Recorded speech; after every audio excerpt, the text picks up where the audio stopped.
Bueno, muy buenas tardes. Iniciamos formalmente la última lección. Aquí vamos a concentrarnos básicamente en comunicación persuasiva. Y esta hora y media básicamente está orientada a líderes, ¿verdad? A personas que manejamos personal o que estamos liderando algún proyecto o lo que sea, que son maneras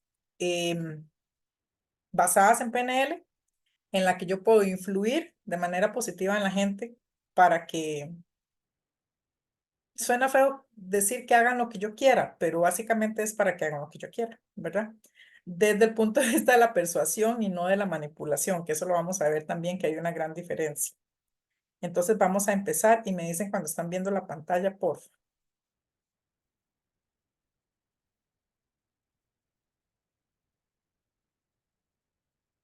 ¿Ya la están viendo? Sí. Ok.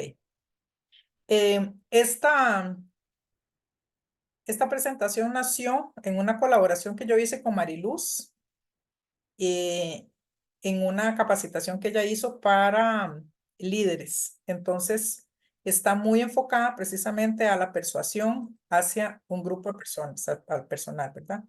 Entonces, como les decía, esta primera parte voy a pasar un poco corriendo con respecto a ciertas cosas de PNL que necesito que tengamos en la mente, porque a partir de estos fundamentos, que es lo que quiero que de alguna forma interioricen, nosotros vamos a poder ser más persuasivos. Si no tenemos estos conceptos presentes, entonces podemos obviar ciertas cosas que después nos van a hacer falta a la hora de comunicarnos. ¿De acuerdo?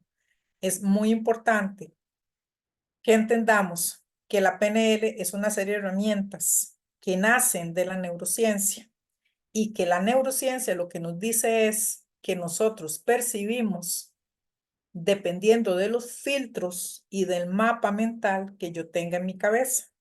Ese filtro y esos mapas mentales nacen durante mi crianza. Todo mi contexto de educación, mi contexto familiar, mi contexto de trabajo incluso, universitario, todo eso va a afectar mis filtros, tanto así que uno lo ve en algo tan básico como el hecho de que usted entrevista a un arquitecto y entrevista a un ingeniero y a pesar de que son los dos de construcción, tienen visiones de mundo completamente distintas, ¿verdad? ¿Por qué? Porque la formación que tienen es diferente. Entonces, los filtros que tiene cada uno va a ser diferente y por lo tanto vamos a percibir la realidad diferente. Este fundamento es importante a la hora de tener en cuenta lo de la comunicación. Vean que este fundamento también fue importante en lo que es comunicación no violenta. A partir de aquí empieza una buena comunicación, a partir de entender este concepto. Repasamos que tenemos varios sistemas representacionales que están aunados a nuestros sentidos, ¿verdad? Las personas visuales, las personas auditivas y las kinestésicas.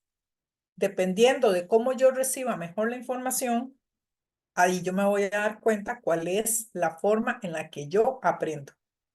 Por ejemplo, yo que soy arquitecta de profesión, claramente, vea que acabo de decir claramente y no me di cuenta, todo mi discurso va a ser muy visual. ¿Por qué? Porque mi forma de aprender es muy visual. Un kinestésico, podemos hablar de un actor. El actor, ¿qué pasa? El actor aprende, se mueve y se desenvuelve en un ambiente donde tiene que estar atento a todo lo que pasa, siente, escucha, estar atento a lo que el compañero está haciendo por el ambiente en el que está inmerso, ¿verdad? Y el auditivo, los abogados es muy típico que sean auditivos, ¿de acuerdo? Recordamos que es el BACOC. ¿Alguien me puede decir qué era el BACOC? ¿A qué se refería el BACOC? El BACOC se refiere al acrónimo de visual, auditivo, kinestésico y gustativo. Es la forma, es ¿cómo se llama? El acrónimo para recordar la forma en que nosotros estamos recibiendo la información, ¿de acuerdo? para que lo tengamos en cuenta. Cuando yo hablo de BACOC, ya ustedes saben a qué me refiero, ¿de acuerdo? Es un tema que como neurocoaches deberíamos de manejar cierto nivel de lenguaje técnico para comunicarnos entre nosotros como conocedores de la PNL, ¿de acuerdo? Entonces es importante también que repasen este tipo de cosas. Es cultura general.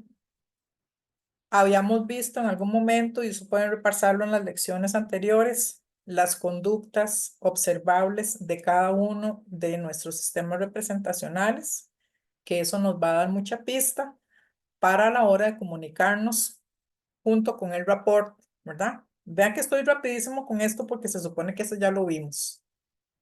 Las posturas corporales, el movimiento de los ojos, los tonos de voz, eso hay que repasarlo para tenerlo muy pendiente. Ojalá pónganlo en la oficina, nadie se va a dar cuenta qué es eso, solo ustedes se van a saber qué es. Como me decía alguien por ahí que tenía la oficina llena de papeles, ya, toda la oficina empapelada con estas cositas.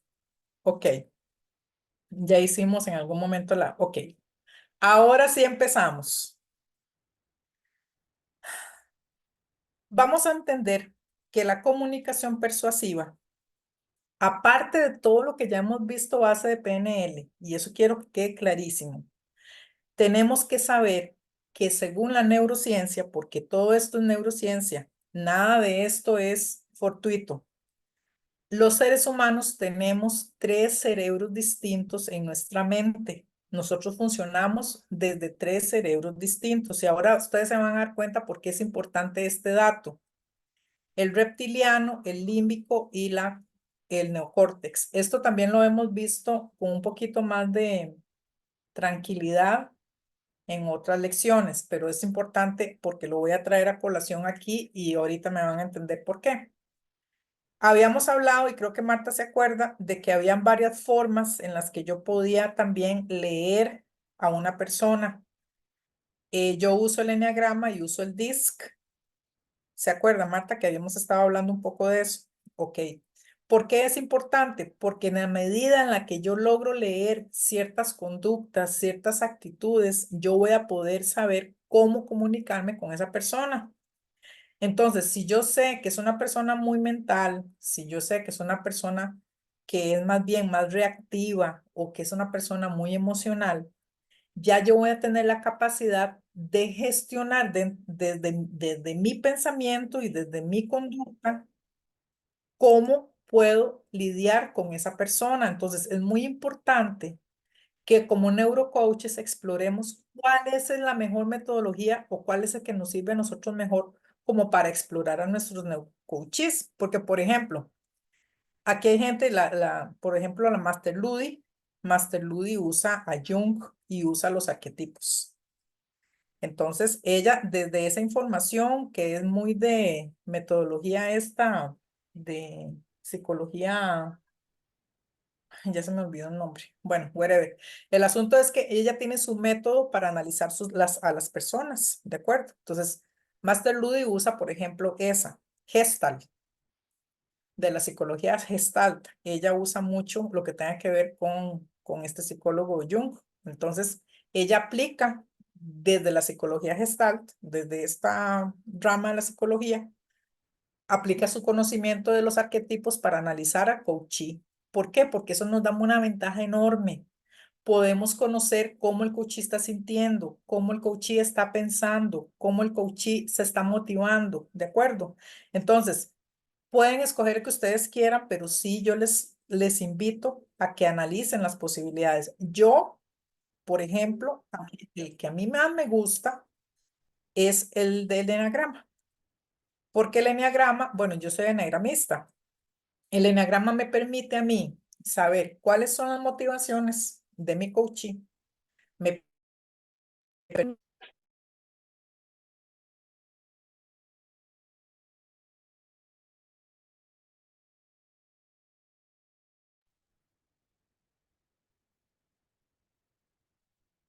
chiquillos, aquí me va a costar grabar.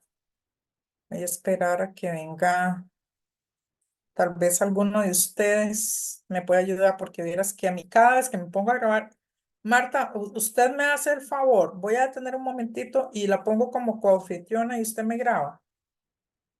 Sí, dame un Ok, toquecito. perfecto. Me parece. Voy a tenerle un toque.